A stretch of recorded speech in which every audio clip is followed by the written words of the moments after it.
Welcome to WagerTalk TV. I am Kelly Stewart. I am joined today by Ralph Michaels at Cal Sports LV and Marco D'Angelo at Marco in Vegas. Make sure you guys give both of those guys a follow. We're talking some college football. I am amped for college football season. One game I'm not so amped about, Alabama, 26-point favorites to start the season. Total 56 versus the Louisville Cardinals. The Louisville Cardinals have no Lamar Jackson. I don't know what to make of this team. All I know is that I love betting against Alabama, laying big numbers, and I have a feeling Ralph's going to have something to say about that in a few minutes. But, Marco, I'm going to start with you.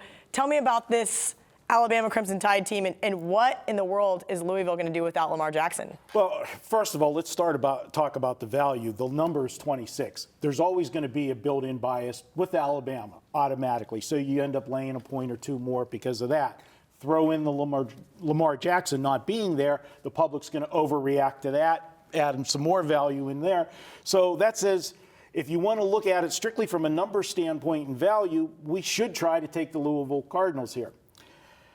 I don't like this defense at all. I got to tell you, you're looking at a defense that only returns 5 starters from last year.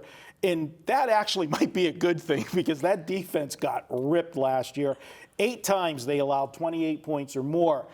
And it's going to be more problems for that defense this year because Lamar Jackson's gone. You're not going to have those long, sustained drives to protect the defense. They're going to be out there longer.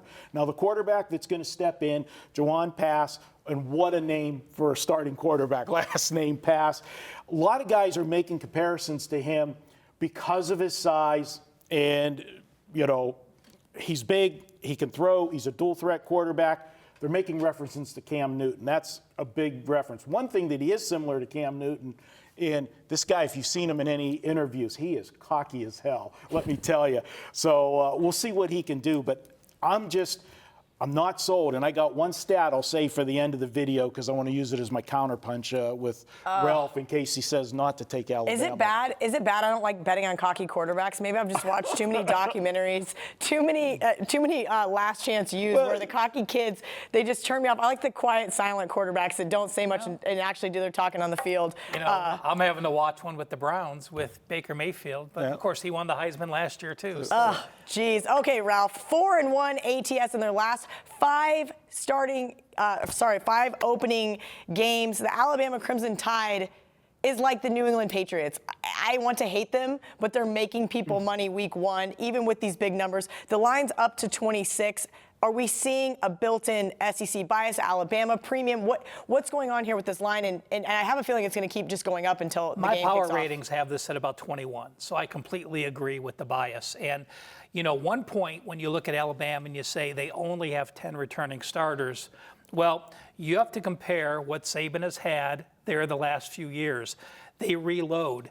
They've only had 10, 11, and 11 starters each of the last 3 years. So this is their normal, only having 10 starters back. They sent so many people to the NFL draft. So for Alabama, you have to look at what they were last year and think they're going to start the season the same.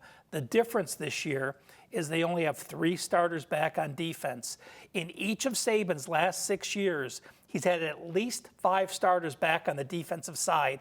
And that's why when we watched him open against USC a couple years ago, they shut out USC, or they scored 1 touchdown. That's why they knocked Francois out last year against Florida State in the opener. That's why 3 years ago with Wisconsin, they held them to 7 points. This year, only 3 defensive starters back. I think that'll change the way Alabama starts the year. They're not going to have that powerful defense. So to me, I'm looking at this game, and it's not going to be a play of mine, but it is a game where I think I will be backing at Louisville with the points, and Bama is 3-7-1 ATS as a non-conference 20-point favorite. I feel like that's one of those games where I just have to bet it and not watch because I'm going to want to pull my hair out and every single mistake Louisville makes. Well, Jawan Pass does. I mean, Jawan Pass just got voted as the captain. He's one of 5 captains. And for a new quarterback to get voted as captain, one thing. And Louisville has one of the best lines in the OCC. They have 4 offensive linemen back. They got a new guy playing center, but he's doing great in camp. So the offensive line is there in front of him. So Marco's looking at me like we're crazy, Ralph. So I'm going to let him. I have a feeling he's on the opposite side of us. Marco and I can't agree. It would be no fun. Well, It's a thing. I don't want to lay the extra points here because we are. You know, if this line was, like you said, 21, 22, do it. But we're creeping up to 4 touchdowns. But the one thing about Nick Saban, he does so well in the bowl games with extra prep time. That's the same situation you get when it's the first game of the season because he's got the whole summer to prepare his game plan and get his team ready for that first opponent. And in the last 10 years, they're 9-1 against the spread, first game of the season. I'm not stepping in front of that train. And I think the only loss was Virginia Tech 4 years ago. They won by like 20, laying 23. So even that game they had in control and got backdoored. So I'm not stepping in front of it. Good idea. Guys, are you a member of the WagerTalk Text Club? It's free. It includes free picks, exclusive discounts. Just text WagerTalk to 33222 and get a $10 coupon for just signing up.